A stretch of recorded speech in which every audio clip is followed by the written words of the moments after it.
Muy buenos días, hermanos.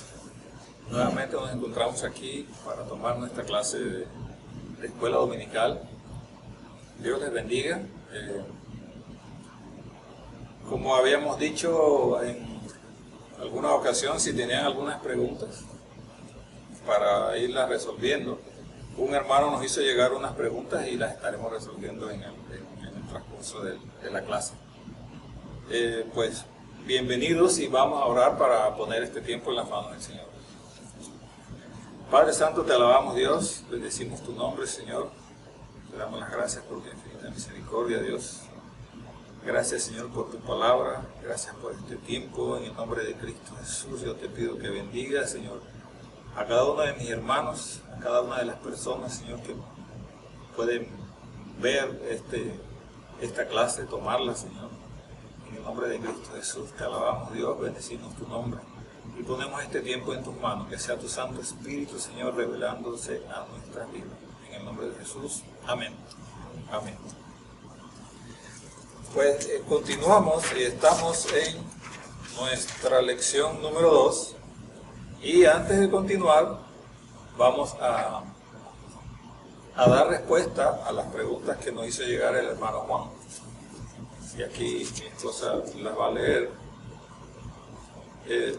Usted puede hacernos llegar las preguntas de la forma como usted quiera, ya sea que nos haga llegar con un papelito como dice el hermano Juan, o si las escribe a través de las redes sociales. Hola, buenos días. La primera pregunta que nos llegó aquí fue: ¿por qué Pablo estuvo contrariado en la iglesia de Gálatas o Galacia?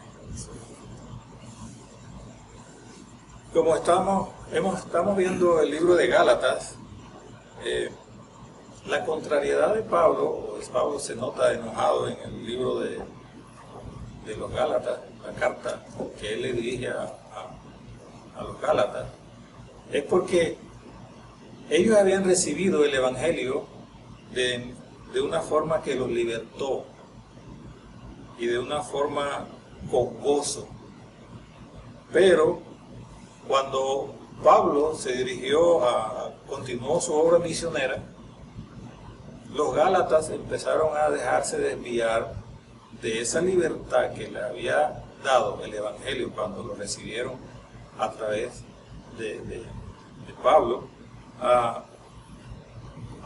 por los judaizantes.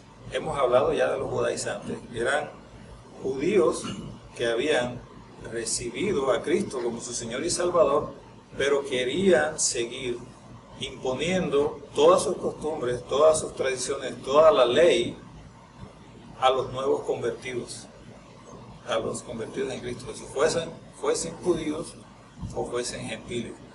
Por esa razón, Pablo se enoja con ellos y les llama insensatos.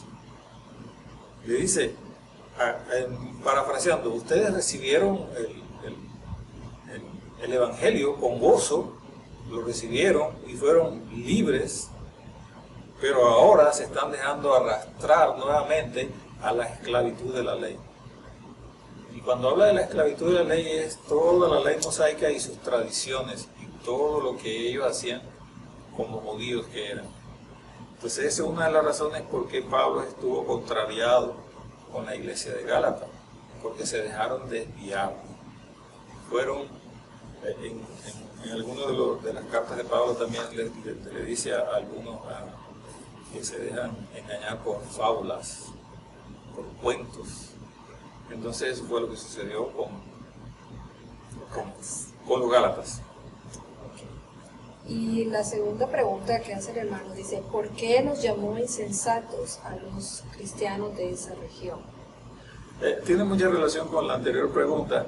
Insensato es una persona necia, lo que nosotros conocemos como necio, que saben las cosas que tienes que hacer, o si se les enseña a hacer algo, cómo deben hacerlo, saben que está bien, pero de todas formas lo quieren hacer como a ellos les da la gana. Y saben que no va a estar bien, pero siguen empecinados en esa dirección. Esa es una persona insensata, que no le pone sentido común a las cosas y se deja desviar. Entonces, sí tiene relación esa primera pregunta con la segunda, y por esa razón le dice insensatos. Y la siguiente pregunta dice en Gálatas 3:11, dice, voy a leer el verso y dice, y que por la ley ninguno se justifica para con Dios. Es evidente porque el justo por la fe vivirá. El hermano pregunta, ¿cuál justo se refiere? Ya ese versículo precisamente es el versículo a memorizar de la clase número 3. Y es una buena pregunta porque cuando dice, el justo por la fe vivirá, la pregunta del hermano es, ¿a qué justo se está refiriendo? Ahora, ese justo somos usted y yo que hemos creído en Cristo Jesús, porque somos justificados a través de Cristo Jesús. Por lo tanto, se está refiriendo a nosotros. Y si vemos que ese justo por la fe vivirá, o sea que ese justo tiene fe, ese justo somos usted y yo, que por la fe en Cristo Jesús es que vamos a vivir. Entonces, ese justo son los creyentes en Cristo Jesús.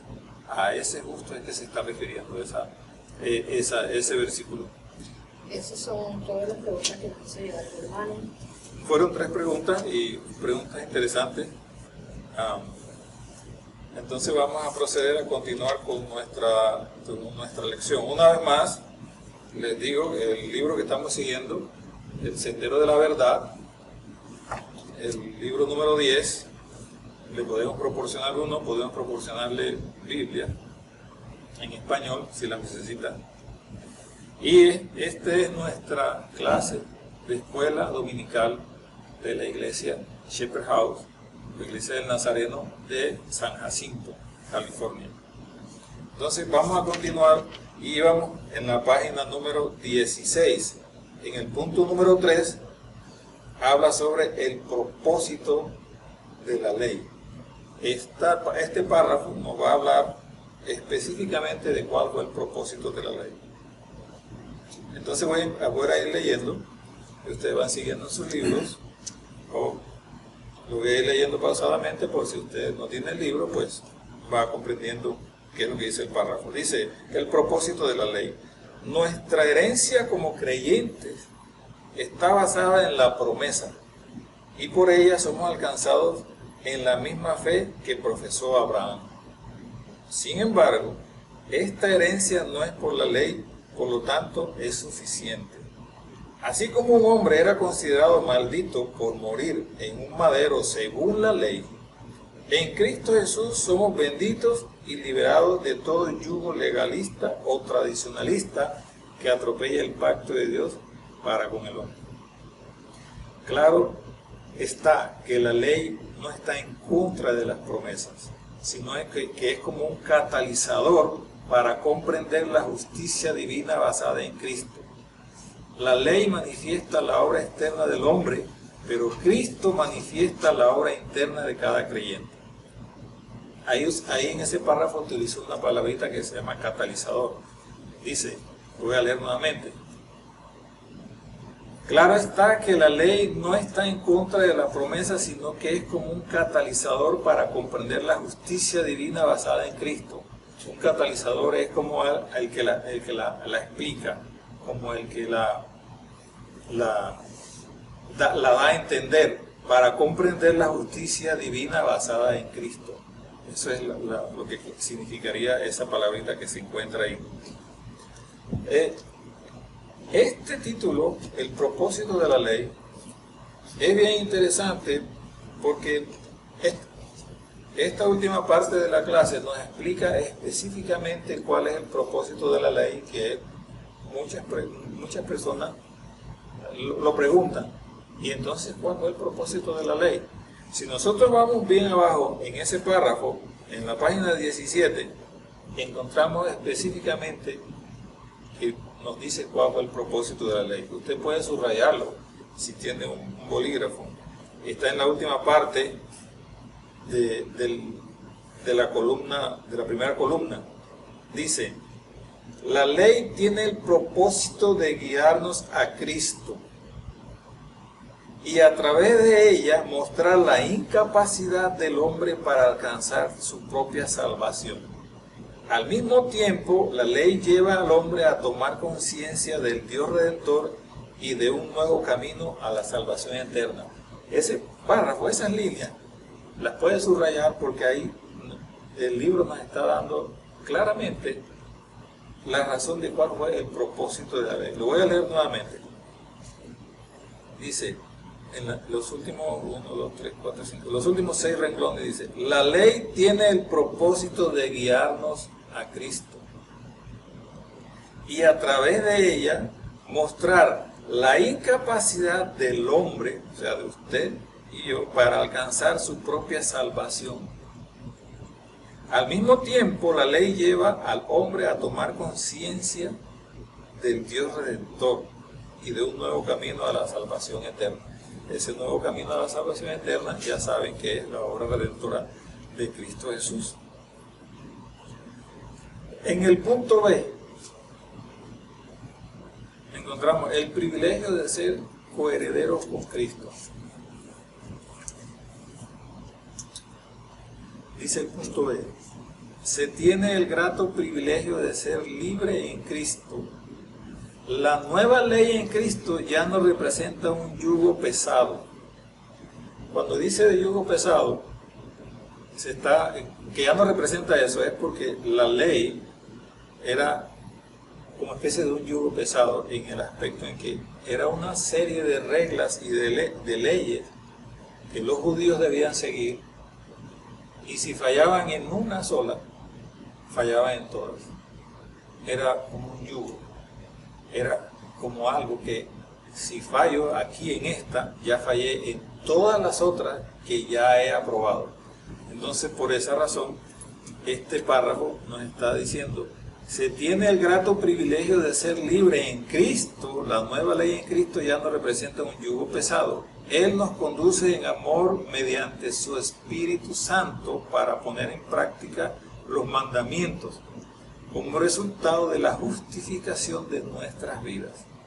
Cristo nos ha bautizado por el Espíritu de nuestra fe, de modo que somos revestidos de su simiente santa para cumplir los propósitos redentores para los cuales Dios nos ha llamado. Los propósitos redentores para los cuales Dios nos ha llamado. El privilegio de ser coherederos con Cristo Jesús. Seguimos en el siguiente párrafo. Dice, la naturaleza de este llamado pacto renovado o renovado pacto nos compromete hacia una unidad en verdadera fe en Cristo como herederos de su gracia liberadora. Me llamó la atención la palabrita unidad. Los cristianos, tanto usted como yo, debemos tener unidad. Una de las cosas a las que somos llamados la Iglesia de Cristo Jesús es que seamos unidos los unos con los otros, soportándonos los unos con los otros. Debemos tener muy claro que el Espíritu de Dios en nosotros nos cubrió con su misericordia cuando creímos en su Hijo Jesucristo y aceptamos su única y maravillosa obra que nos libró de toda esclavitud de la carne. Entonces seamos consecuentes con este Evangelio de verdad por la sana doctrina que sostiene con la fe que une a todos los santos. Volvamos a las sendas antiguas para que todos aquellos que se pierden, vean en el Evangelio de Jesucristo la fidelidad y la autoridad espiritual que los volverá hacia el verdadero Dios, Creador y Salvador. Ese párrafo nos está hablando desde el testimonio que usted y yo debemos darle. Aquí hablan a los que se pierden. Se está refiriendo a las personas que no conocen del Señor. Usted y yo debemos ser testimonio, como lo hemos dicho en otras ocasiones, un buen testimonio. Alguien decía, predica todo el tiempo y cuando sea necesario habla, en el aspecto en que predique con tu testimonio, y cuando sea necesario entonces habla. Cuando alguien te pregunte, tú como que vas a alguna iglesia, ¿verdad? Tú como que asistes a alguna eres de alguna religión. Entonces hablamos. Pero primero, para que nos hagan esa pregunta, debemos causarle curiosidad con nuestro testimonio, con nuestro comportamiento. Vámonos a la conclusión para después ir a las preguntas, porque tenemos aquí, para cerrar la lección número 2, algunas preguntas. Conclusión: actualmente nuestras tradiciones, aunque parezcan lícitas, pueden debilitar nuestra fe en el Espíritu y evitar que alcancemos las preciosas y grandes promesas de nuestro Señor Jesucristo. Cuando está diciendo nuestras tradiciones, es las costumbres que nosotros traemos de nuestra cultura, vengamos de donde vengamos. Algunas de ellas es posible, esas tradiciones es posible que no compaginen con la palabra del Señor. Entonces, por esa razón, tenemos que irlas desechando, porque si las conservamos a sabiendas de que va en contra de la palabra del Señor, entonces va a debilitar nuestra fe, como dice en la conclusión aquí. Estamos en la página 18. Vamos a concluir nuestra lección número 2, que se llama Viviendo solo por la fe en Jesucristo. El versículo para memorizar, y precisamente me gustó la pregunta que hizo el hermano, porque precisamente ahí de ese versículo fue que hizo la pregunta, es Gálatas 3:11, y lo voy a leer. Dice: y que por la ley ninguno se justifica para con Dios. Es evidente, porque el justo por la fe vivirá. Gálatas 3:11. Primera pregunta: el Espíritu Santo se recibe por fe, ¿verdad? Entonces la pregunta es, ¿por qué mucha gente no entiende el poder de la cruz y se desvía hacia otras doctrinas o filosofías vanas? La pregunta es ¿por qué? ¿Por qué muchas personas no entienden el Evangelio y entonces se desvían hacia otras doctrinas? Existen muchas razones, y una de ellas es la falta de estudio de la palabra. Nosotros, usted y yo, debemos tener lo que en alguna ocasión tocamos en una de estas clases, que son las disciplinas espirituales. Esas disciplinas espirituales nos fortalecen la relación que tengo con mi Dios, y en una de esas disciplinas espirituales está el estudio de la palabra. El estudio de la palabra me va a limpiar. A través de su Santo Espíritu, el estudio de la palabra me limpia y me nutre para cuando venga una doctrina extraña, doctrina de vieja, dice, creo que es Pablo por ahí, no me desvíe del camino. O cuando venga una filosofía. ¿Qué filosofía? Actualmente está muy de moda, actualmente no, hace rato ya están muy de moda las doctrinas orientales. Entonces, cuando venga una filosofía de esa, poder yo discernir a través de lo que he aprendido en la palabra del Señor y no dejar desviarme. Esa es una de las tantas razones. Otra razón que podríamos decir por qué mucha gente no entiende el Evangelio y se desvía, es porque algunos pues, están buscando excusas o algo que le acomode a la vida de pecado que llevan. Entonces se desvían a la doctrina que más le acomoda. Ahora, ¿por qué puede suceder eso? Regreso nuevamente, porque no se están dejando limpiar a través de la palabra del Señor. Ya, pero usted puede, hay algunos versículos, esos versículos nos hablan de la fe en Cristo Jesús.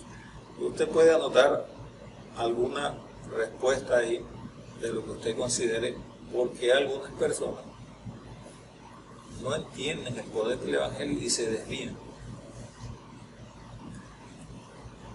La segunda, del punto 1, hay una segunda pregunta que dice: ¿mediante qué recibimos el Espíritu Santo? Eso lo podemos encontrar hay varios versículos ahí, pero específicamente vamos a leer Gálatas 3:2, que es el libro que estamos tratando en esta lección. Entonces, Gálatas 3:2. Dice Gálatas 3:2: Esto solo quiero saber de vosotros. ¿Recibisteis el Espíritu por las obras de la ley o por el oír con fe?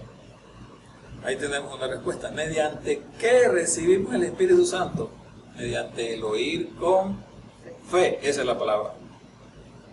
Efesios 1:13 también nos dice algo parecido.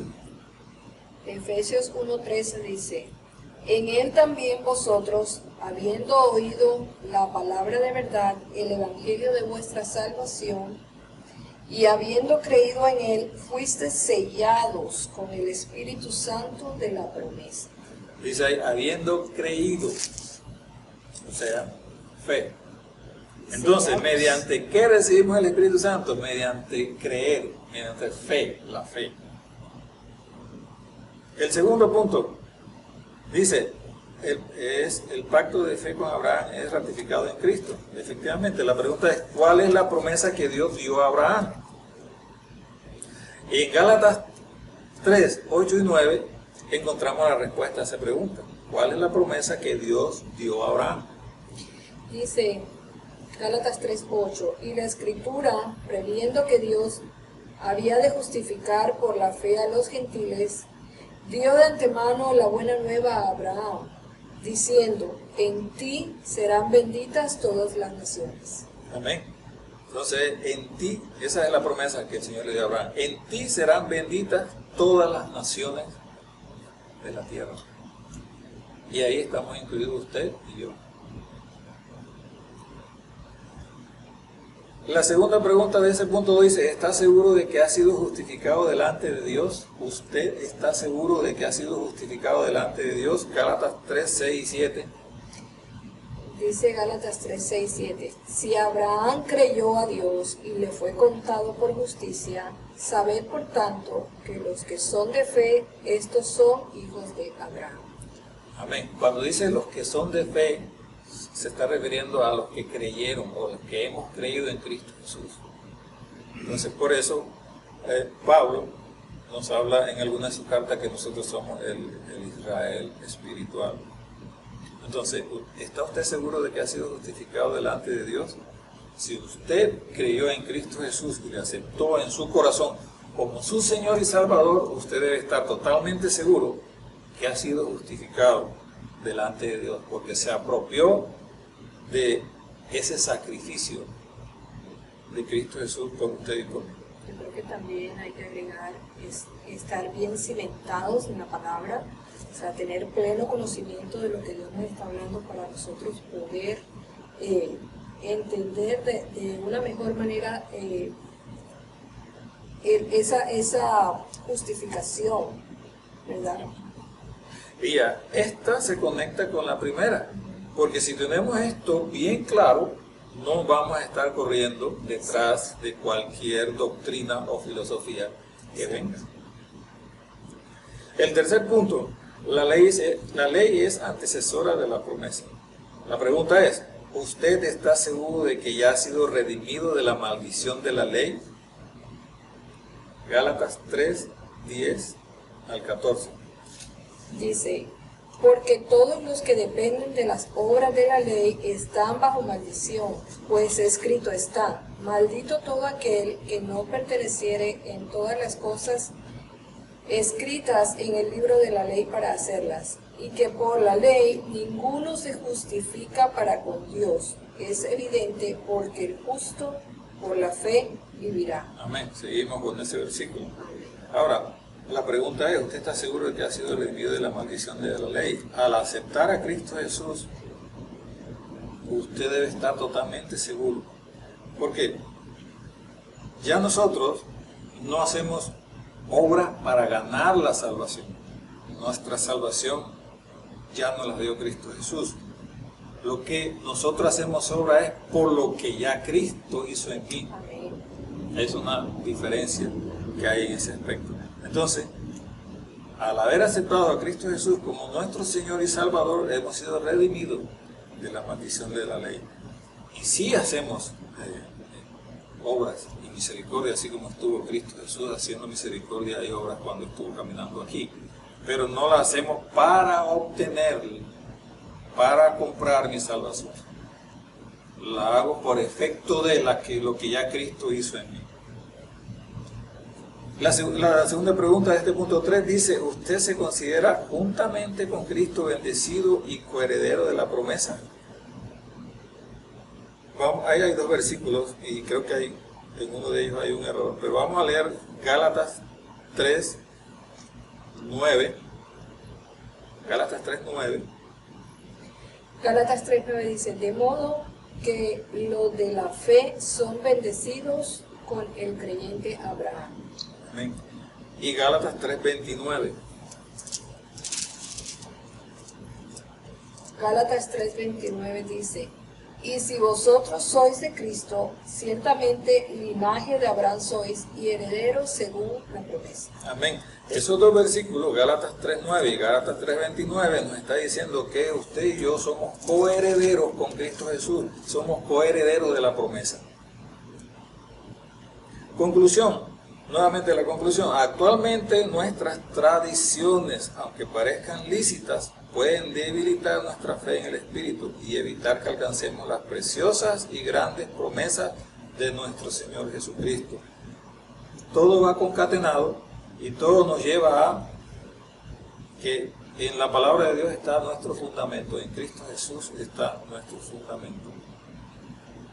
Cuando hablas ahí de tradiciones, ¿se refiere a tradiciones con respecto al legalismo? O puede ser cualquier tradición que traigamos de nuestro trasfondo cultural.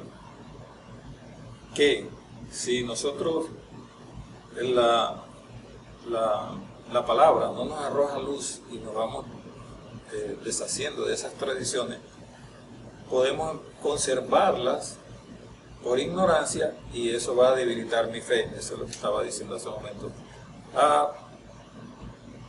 También podemos traer como tradiciones legalismo, como decía mi esposa, cosas que aprendimos cuando llegamos a la iglesia y que nos enseñaron, y lo tocaba en una de las clases hace mucho tiempo atrás, cuando nosotros llegamos cuando el Señor nos encontró.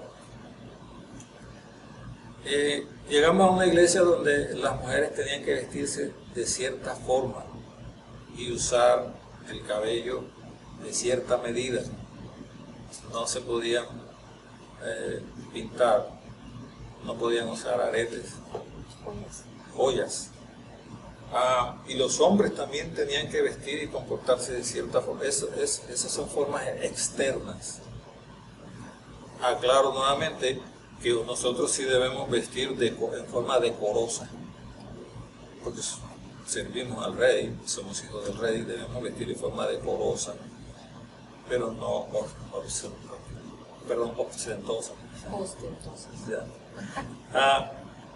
Entonces, sí, esas tradiciones o esas costumbres pueden debilitar nuestra fe.